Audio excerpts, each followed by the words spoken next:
सब सुन रहल छी जय गंगा कैसेट के भक्तिमय प्रस्तुति।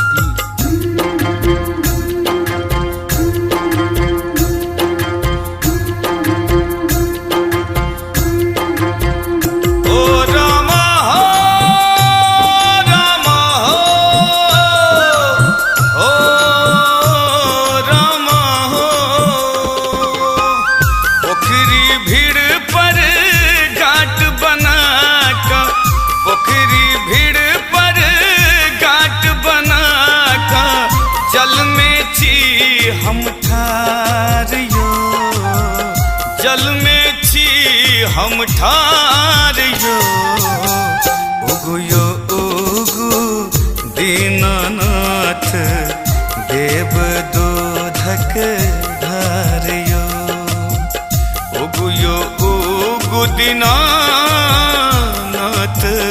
देव दूधक धारियो।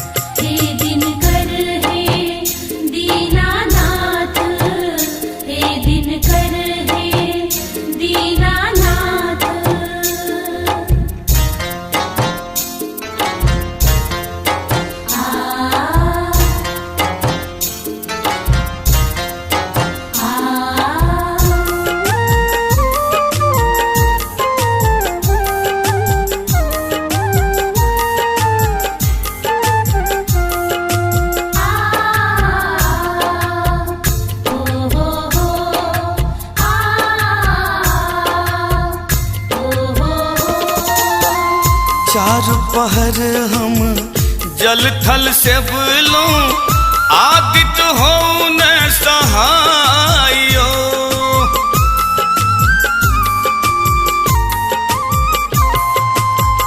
चार पहर हम जल थल से बोलो आदित्य हो न सहायो भूखल प्यासल देह कपैया भूखल प्यासल देह कपैया अब सहलो न जाइयो उगुयो उगु दीनानाथ देव दूधक धारियो उगुयो उगु दीनानाथ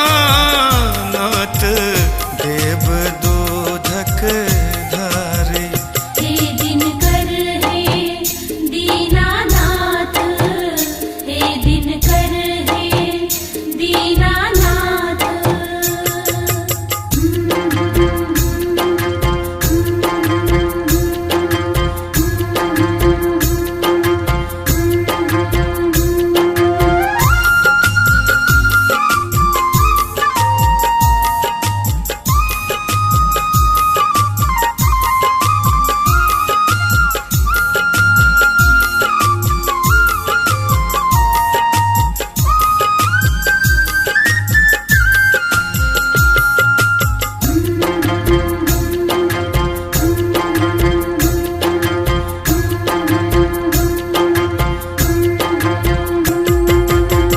नारियल केरा पान सुपारी अनलो हम कुसियारियो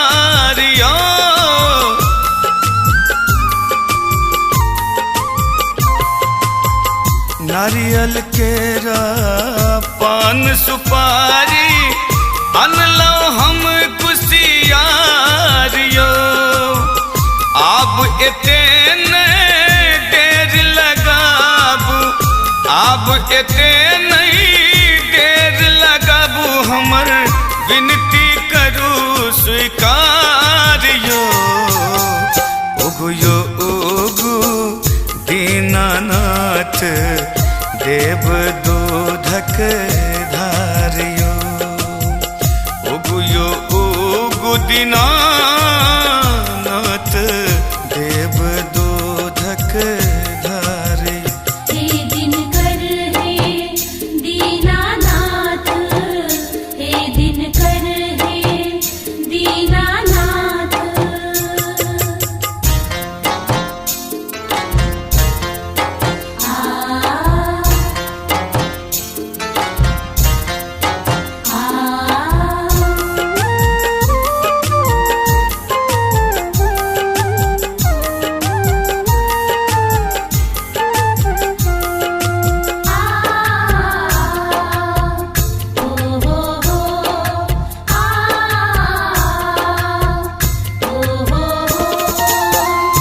करय सुमिरन दिलीप दरभंगिया संगे पूरा परिवार यो।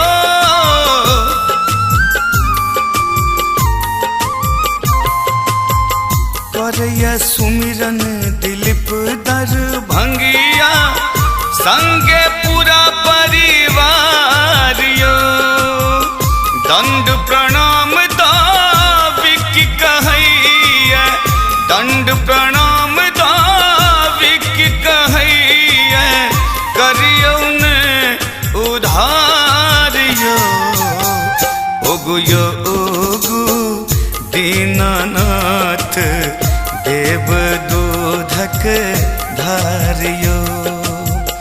ओगु यो ओगु दीनानाथ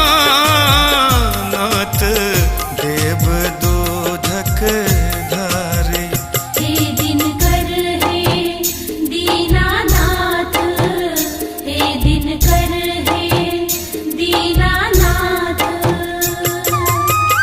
पोखरी भीड़ पर घाट बना कर, पोखरी भीड़ पर घाट बना कर, जल में छी हम ठारियो, जल में छी हम ठारियो।